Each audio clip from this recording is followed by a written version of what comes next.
The finest surfer in the world is Phil Edwards, who uses this style to its utmost. I know there's a lot of conversation about who is the best, but you think Phil Edwards is the best? In my opinion, all around, big waves, little waves, bright days, dark days, Phil Edwards is the best surfer in the world, right? Well, let's watch Phil Edwards then.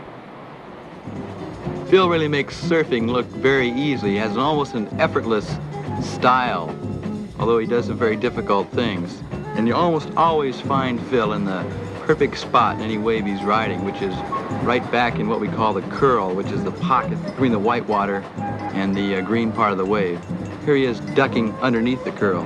Does he have to do that? Well, if he stood up straight, he'd just be knocked off by knocked right off the white water. Wave. Mm-hmm. Right. He stands on the board almost like he's glued down. You're going through the white water and right out again. The whole object is to get back as far as you can in the white water and still be able to make it out in the green part of the wave, what we call the curl, or stay right in the place toward it. Here's Phil stalling out from the nose of the board. He'll slow it down when he's actually on the nose, stalls again from the tail, and trims it up in a split second. He can really move across these little waves. Phil seems to get more speed out of a board than any other surfer. He can trim that board perfectly. What do you mean by trim? Have it in the exact balance? Perfect balance with the water. You see the water coming off the rails here, just spraying straight back. Rails are the sides, right? Rails are the sides of the board, right.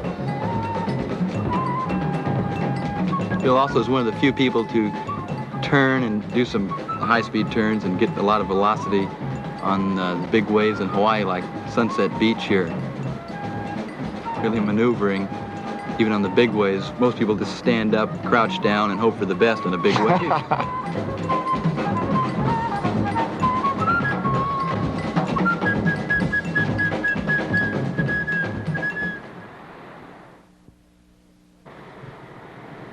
With Bruce Brown and myself, over here is Phil Edwards, considered the outstanding surfer in the world. Phil, tell me, how old were you when you first started surfing? 11 years old. Is it necessary, do you think, to be a good surfer to start at an early age or not? Well, like any other sport, it takes a long time to develop yourself doing anything. Uh-huh.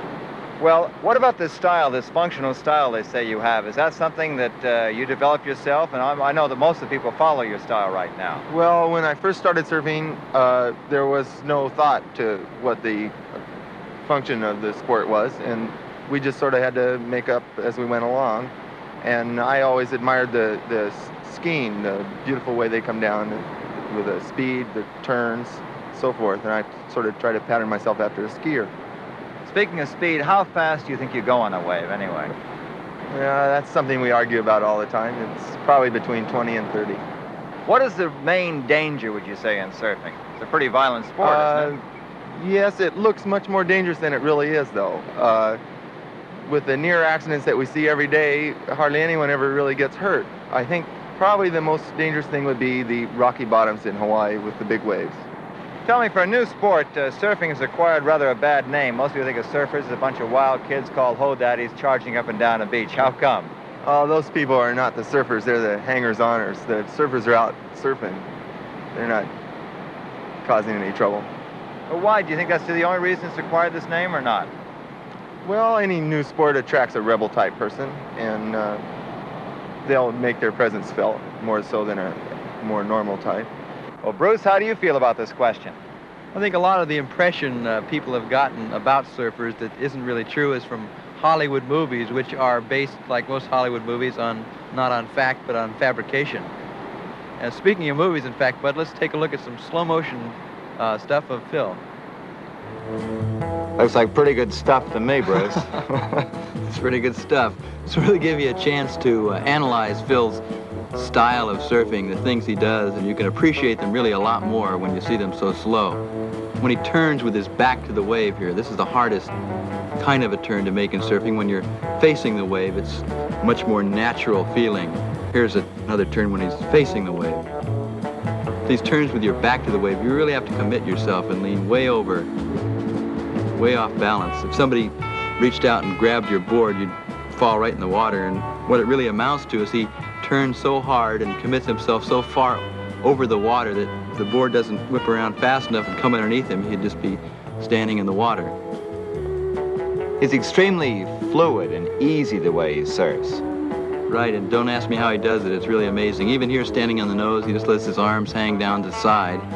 And then with split-second precision here, he just backpedals off the nose and pulls the nose up so it doesn't catch that little bit of chop and go underwater. He uses almost every muscle in his body when he turns. Watch him really crank going on here. Almost tears a hole in the water. He does it with such power. And here in the whitewater, one of the hardest places to ride, the wave is, the green part is kind of smooth and easy to ride. The whitewater is very difficult because it's so irregular. Phil, it was just great watching you surf. Congratulations on the magnificent performance. Thank you. You can see why you're the world's